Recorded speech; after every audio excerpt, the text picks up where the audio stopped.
أشوفك آية بين الناس.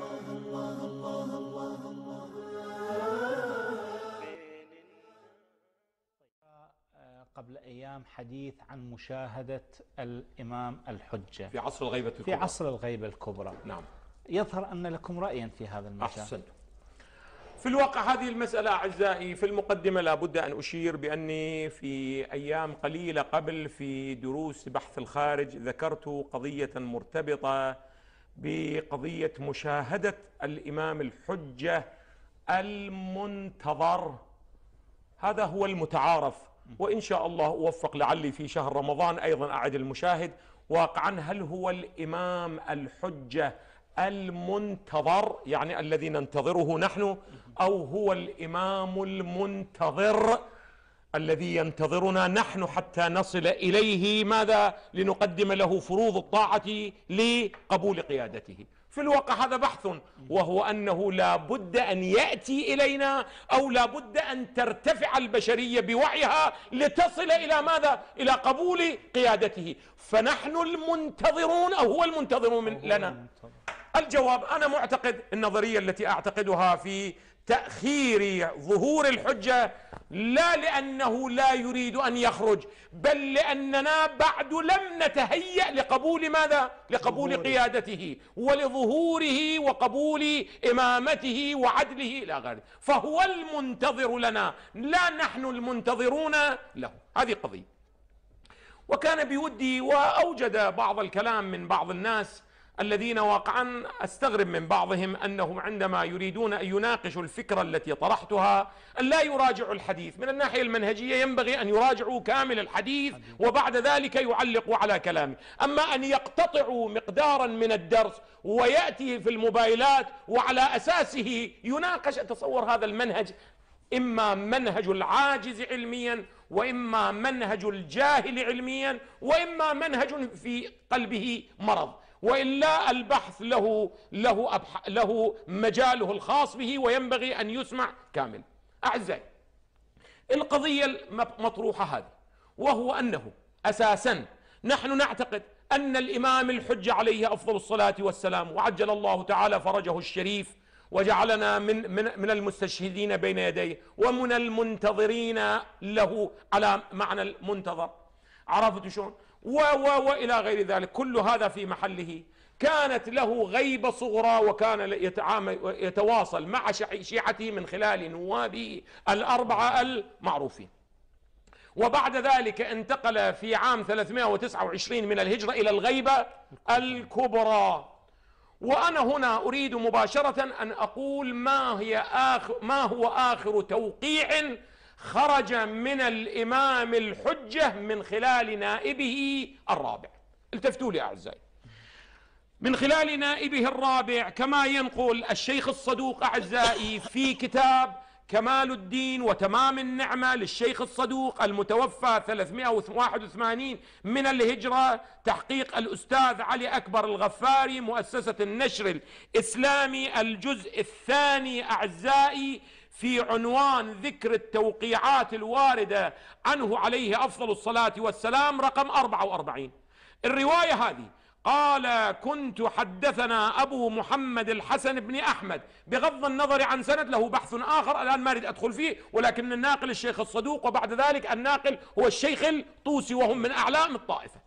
قال: كنت بمدينة السلام في السنة التي توفي فيها الشيخ علي بن محمد السمري، فحضرته قبل وفاته وهو النائب الرابع بأيام، فأخرج إلى الناس توقيعا. ما معنى توقيع؟ يعني رسالة من الإمام موقعة بتوقيع خاص من الإمام. نسخته هذه: بسم الله الرحمن الرحيم. يا علي بن محمد السمري، أعظم الله أجر إخوانك فيك، فإنك ميت ما بينك وبين 6 أيام. إذا 6 أيام بعد ينتهي كل شيء. فاجمع أمرك ولا توصي إلى أحد يقوم مقامك بعد وفاتك، فقد وقعت الغيبة الثانية. لأنه كانت الغيبة الأولى الغيبة الصغرى اللي كان تواصل فيها مع من؟ مع شيعته من خلال النواب والسفراء، ولكن في الغيبة الكبرى بعد ماذا؟ أغلق الباب. فقد وقعت الغيبة الثانية فلا ظهور. التفتوا، لام الجنس يعني بعد لا يظهر الإمام أبدا، لا خاصا ولا عاما، خلاص فلا ظهور. فلا ظهور إلا بعد إذن الله عز وجل. وهذا ينفي أي ظهور للإمام، لا على نحو السفارة والنيابة ولا على نحو المشاهدة واللقاء. واضح الكلام. قال وذلك بعد طول الأمد وقسوة القلوب وامتلاء الأرض جورا. وسيأتي محل الشاهد الآن يؤكد الإمام يا ابن رسول الله لا ظهور، يعني لا ظهور عامة فقط، يعني يكون لك ظهور خاص، تلتقي بالبعض، تجلس مع البعض، تجلس على دكة بعض الدكاكين، تتغدى مع البعض، تتعشى مع البعض، توجه البعض، تعلم البعض أدعية وغير ذلك من القضايا التي هي صارت أقاصيص، ولكن مع الأسف أقاصيص ثابتة في الذهنية الشيعية، وسيتضح بأنها حكايات وقصص أقرب منها إلى الواقع. التفتوا لي أعزائي. قال الإمام، التفتوا جيدا، قال وسيأتي شيعتي، يعني بعد ذلك سيأتي أناس إلى شيعتي، يعني سيأتي أناس إلى شيعتي وسيأتي شيعتي. التفتوا إلى التعابير الدقيقة، من يدعي المشاهدة. إذن الإمام يعبر عنهم ماذا؟ يدعي، مدعون. التفتوا، تقول لا يعقل أن ابن طاووس يدعي، لا يعقل أن السيد بحر العلوم. أعزائي الجواب أقسم لكم بالله هؤلاء لم يدعوا المشاهدة، بعد ذلك قالوا أنهم شاهدوا، وإلا هم لم يقولوا. وإلا أتحدى أحدا منكم أن يقول ابن سيد بحر العلوم قال أنا فلان شاهدته وهو كان الإمام أو كذا. نعم أنت بعد ذلك نقل لك بعض الأمور، أنت توقعت، قراءتك، استنتاجك أنه ماذا؟ شاهد الحجة. على أي الأحوال قال وسيأتي شيعتي من يدعي المشاهدة.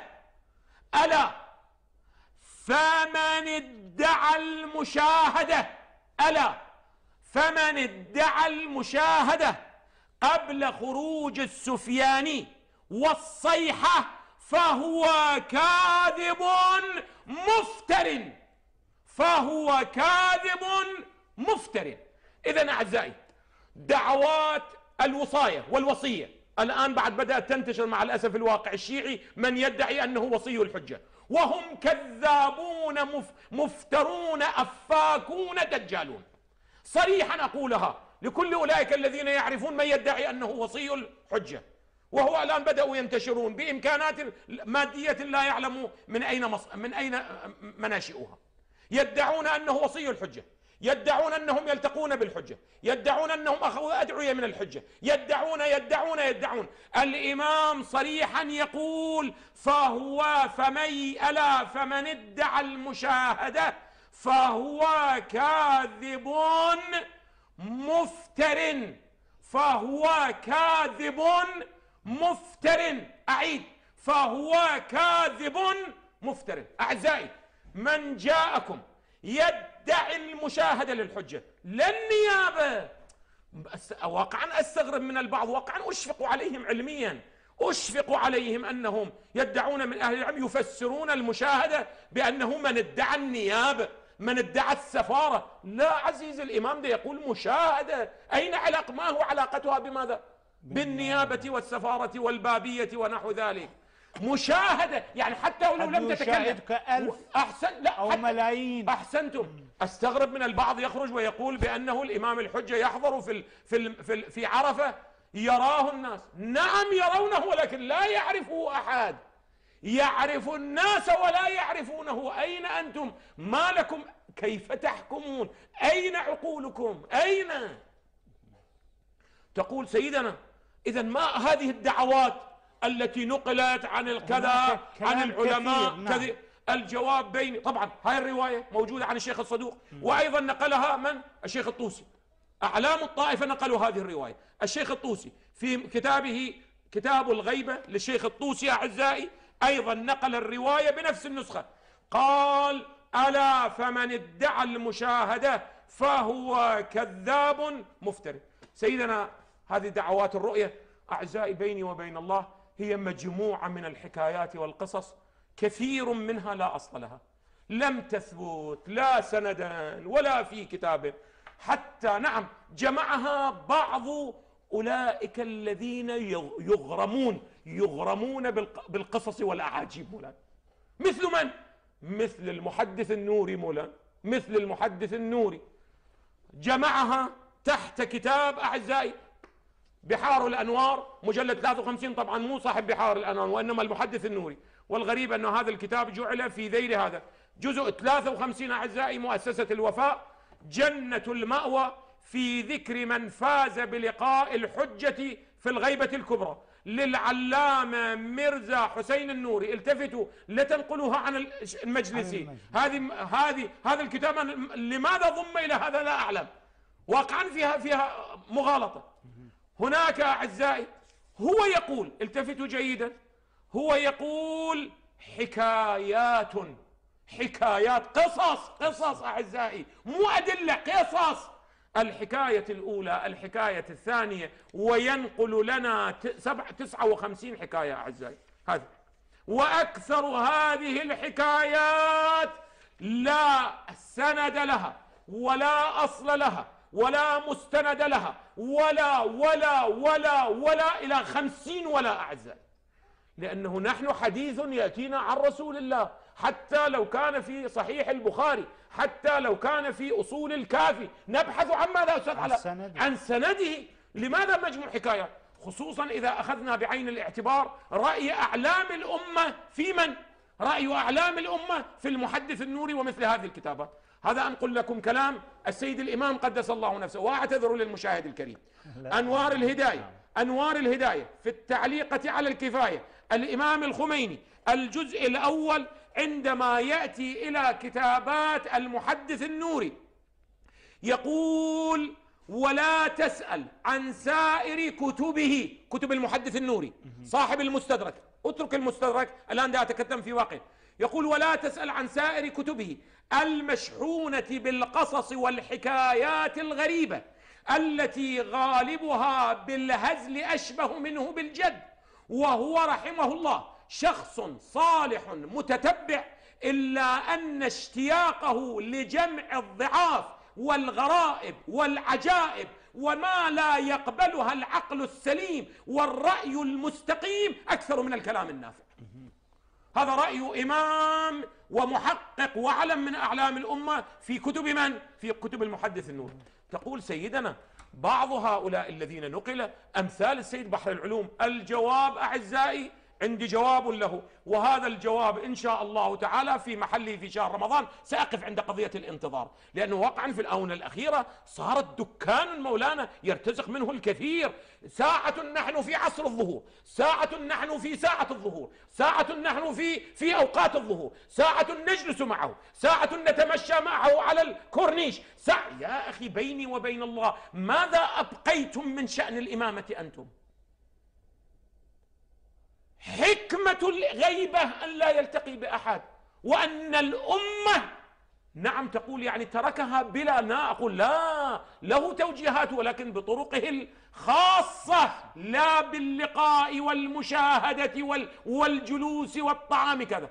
وأما الآخرين الذين ادعوا بيني وبين الله، هؤلاء أولا لم يدعوا، هذا أولا، وثانيا إذا ادعوا أنا عندي مشكلة في الشبهة المصداقية كما يقال. هم كيف عرفوا أنه هو الحجة؟ من أين عرفوا؟ هم لا يعرفونه حتى يقولون ماذا رأيناه. يعني الآن لو رأيت أنا شخصا وقال لي أنا رسول الله، لابد أن أصدقه يعني. ثم ماذا؟ أنا لو كنت رأيت رسول الله فيما سبق الآن أراه أقول من هو؟ هو رسول الله. أما من لم يعرف الحجة كيف يقول أنا رأيته؟ هذا مضافا إلى أن كثيرا منه، ولذا أنا قلت هذه الجملة وأقولها، وهو أن الذين ادعوا فهم كذبة مفترون، وأما الذين رأوا فلا يدعون. فمن رأى فلا يدعي، ومن ادعى فلم يرى. ومن هنا لم يثبت عندي بطريق معتبر موثوق صحيح أن الحجة شاهده أحد في عصر الغيبة